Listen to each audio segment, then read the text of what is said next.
zombies. Monster Allergy, oh they drive me crazy. Monster Allergy. Monsters are invisible everywhere, over the town of the humans.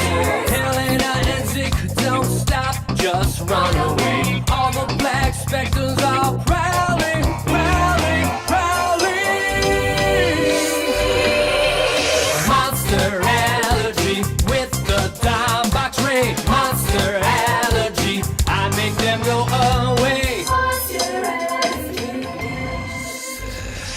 Monster Allergy was kind of like a fever dream for most people. Monster Allergy is all about this kid named Ezekiel, or we call him as Zeke, who has blue hair and very pale, and apparently he seems allergic to a lot of things. But then this new girl in school, Elena, discovers he's actually a tamer, that he could see monsters, and that he's actually one of the few people with this genetic power where he can control monsters, for the good. And with good monsters, there are also bad monsters. And that's where being a tamer comes to play, where you need to save what they call in the show Monster City, high above the skyscrapers of the main city where they live in. Basically, we get into different antics every episode of Zeke and Elena's adventure together with, fighting against bad monsters, learning a little bit more about his power and being a tamer, and Elena as his, helpful and sometimes help in need friend.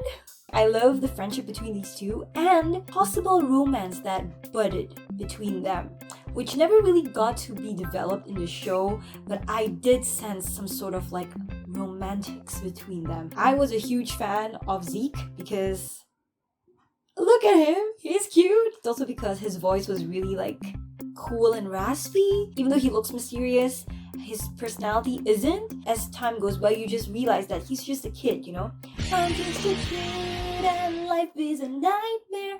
I'm just a kid, there's monster everywhere. Nobody knows except for Elena and Zeke and everyone else in the monster world. Yeah, that was my rendition of I'm Just a Kid by Simple Plan. But Monster Allergified. I don't even know if that's a freaking word. Zeke was cool, Elena was very bubbly, and she's not that helpless damsel in distress character where Zeke always has to help her, but he feels like he needs to be because, she's his best friend. But eventually you do realize that Elena has her own power, and not her own power, but her own style to how she can help her dear friend in need whenever a monster is aiming at them. Let me tell you what makes Monster Allergy so memorable for me. So I'm not really one for horror. Maybe it's not. Did the painting just fall? Oh no. No! Oh my god, what? Run to the basement! Run to the basement!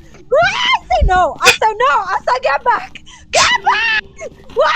Monster Allergy has some horror element to it, especially when it comes to monsters or spooky ghouly ghosts, but in a lighter way of conveying horror. It was kind of funny, and also it was kind of supernatural, but also realistic. Monster Allergy brought this whole thing into balance in a way. Adventure was really the key of this whole show. It was just all around a good time. Alright, I'll see you in the next episode where I talk about more of my other childhood things in life. Bye!